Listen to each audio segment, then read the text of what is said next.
যে কদিনই ডিউটি করান না কেন বা রাত হোক দিন হোক, সপ্তাহে অন্তত একটা দিন ছুটি একটা ব্যক্তির লাগেই। তার পার্সোনাল কাজ থাকে, তার শারীরিক শরীরেরও কিছু কাজ থাকে, ঠিক আছে? তো একটা দিন মনে করেন যে সপ্তাহে অন্তত একটা দিন তার প্রয়োজন পড়ে। তো অনেকেই সপ্তাহে ছুটিটা যেটা এটা দেয় না। আরেকটা জিনিস যেটা হচ্ছে, আপনি সপ্তাহে ডিউটি করাচ্ছেন, আপনি করান একটা হাজিরা বেতন অনুযায়ী একটা হাজিরা আসে। সে হাজিরার কিছুটা অংশ পর্যন্ত যে অনেক আমরা সাহেবরা অনেকেই দেখছি যে দেখতে পাইছি যে দেয় না।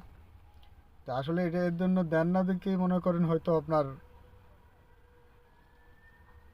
ভালো হচ্ছে যে তা না, কিন্তু দেখেন আপনি যদি দেন দেখা যায় সে ডিউটি করবে। আপনি ডিউটি করতে তার মনে একটা আগ্রহ থাকবে। আর না দেওয়ার কোনো প্রশ্ন তো আসে না। একটা ব্যক্তি মাসে 4টা ছুটি, তা তো আপনার দেওয়া এটা তো মনে করেন যে বাধ্যতামূলকই থাকে, বাধ্যতামূলকই থাকে। তো আশা করি যারা ছুটিগুলি দেন না একটু দিবেন। দেখবেন শরীর স্বাস্থ্য ভালো থাকবে একজন ড্রাইভারের, তার মন মানসিকতাও ভালো থাকবে, ঠিক আছে? ভালো থাকবে যা এই লাইনে যত মন মানসিকতা ভালো থাকবে সে সত্য সুন্দরভাবে ড্রাইভ করতে পারবে।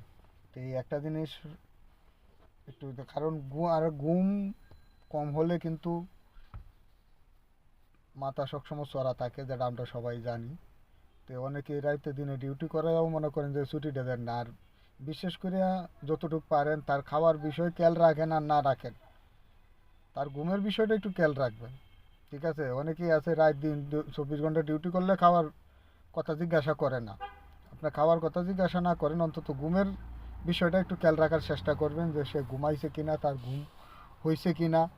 অনেকেই আছে সকাল ভোর মনে করেন 3টায় আনলো, রাতের 12টায় 1টায় ছাড়লো, পরের দিন আবার মনে করেন যে ভোর সকালবেলা আনলো। তো সেই ক্ষেত্রে এইভাবে যদি সে ডিউটি করে, তা তো তার ঘুম ঘাটতি টাকার থাকেই। তো সেই ঘাটতিগুলি অন্তত দিবেন না। তো এ কারণেই মনে করেন মাথা চড়া থাকে বা অনেক সময় দুর্ঘটনা ঘটে।